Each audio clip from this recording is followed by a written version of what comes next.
Selamat datang di channel Lensa Sejarah. Di sini, kita akan menjelajahi kisah-kisah menarik dari masa lalu, menggali peristiwa-peristiwa bersejarah, dan memahami bagaimana sejarah membentuk dunia kita saat ini. Jangan lupa untuk like, komen, dan subscribe agar tidak ketinggalan konten terbaru.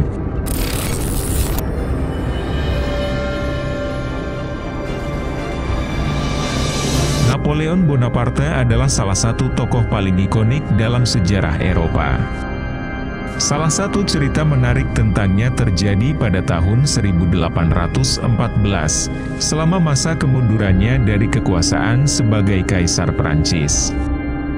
Setelah serangkaian kekalahan dalam perang melawan koalisi ke-6, termasuk Inggris, Rusia, Prusia, dan Austria, Napoleon terpaksa mundur dari kekuasaan dan diasingkan ke Pulau Elba, sebuah pulau kecil di Laut Mediterania. Meskipun pulau itu kecil, Napoleon diizinkan untuk memerintahnya sebagai semacam miniatur kerajaan, dengan 600 tentara dan kebebasan untuk mengatur pulau tersebut. Namun, Napoleon tidak puas dengan nasibnya di Elba.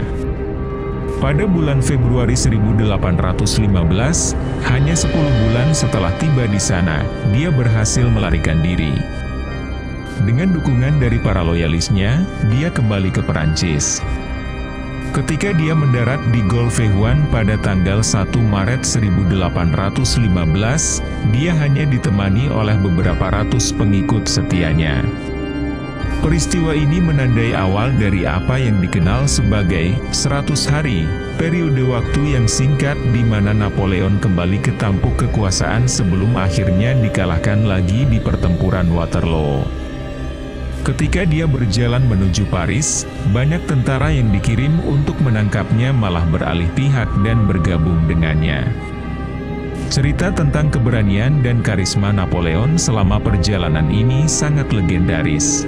Ada sebuah cerita terkenal bahwa saat Napoleon mendekati pasukan yang dikirim untuk menangkapnya, dia berjalan mendekati mereka tanpa senjata dan membuka mantelnya, menunjukkan dadanya, dan berkata, "Jika ada di antara kalian yang ingin membunuh kaisarmu, ini aku." Alih-alih menembaknya, para tentara itu berteriak, "Vive l'Empereur," dan bergabung dengan barisannya. Napoleon berhasil memasuki Paris tanpa perlawanan pada tanggal 20 Maret 1815 dan memulai periode pemerintahannya yang kedua. Namun, masa ini tidak bertahan lama. Pada bulan Juni 1815, dia dikalahkan secara telak di pertempuran Waterloo oleh pasukan Inggris dan Prusia yang dipimpin oleh Duke of Wellington dan Field Marshal Blucher. Setelah kekalahan ini, Napoleon ditangkap dan diasingkan ke Pulau Saint Helena di Atlantik Selatan, di mana dia menghabiskan sisa hidupnya sampai meninggal pada tahun 1821. Setelah kekalahannya di pertempuran Waterloo pada tahun 1815, Napoleon Bonaparte diasingkan ke Pulau Saint Helena, sebuah pulau terpencil di Atlantik Selatan yang terletak sekitar 1870 km dari pantai barat daya Afrika. Saint Helena dipilih oleh Inggris untuk memastikan Napoleon tidak dapat melarikan diri lagi, seperti yang dia lakukan dari Pulau Elba. Napoleon tiba di Saint Helena pada bulan Oktober 1815. Dia ditempatkan di Longwood House, sebuah rumah yang berada di daerah beriklim lembab dan sering tertutup kabut, yang diperuntukkan sebagai tempat tinggalnya. Kondisi rumah tersebut tidak nyaman dan tidak sehat, yang kemudian diyakini berkontribusi pada kemerosotan kesehatannya. Selama di pengasingan, Napoleon ditemani oleh sejumlah kecil pengikut setianya, termasuk beberapa mantan perwira dan pelayan. Mereka setia mendampinginya dan berusaha untuk membuat kehidupannya lebih nyaman. Napoleon menghabiskan waktunya dengan membaca, menulis memoar, dan berkebun.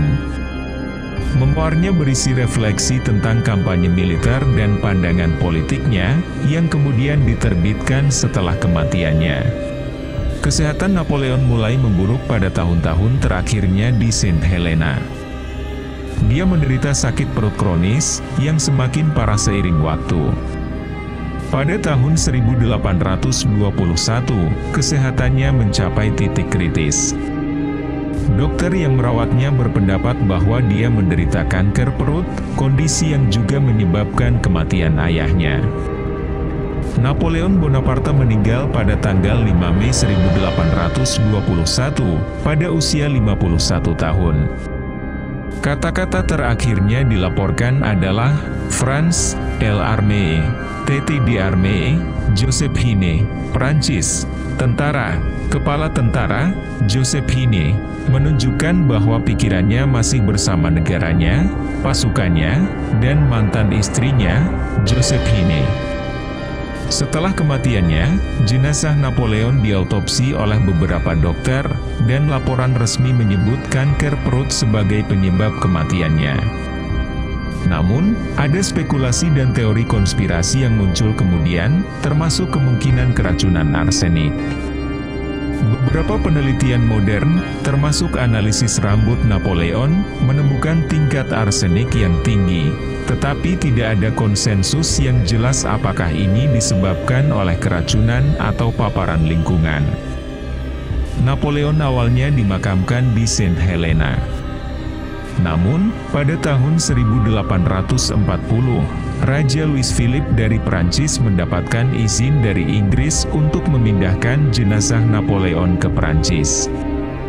Jenazahnya kemudian dipulangkan dan dimakamkan di Les Invalides, Paris, tempat yang menjadi mausoleum bagi banyak tokoh militer Prancis.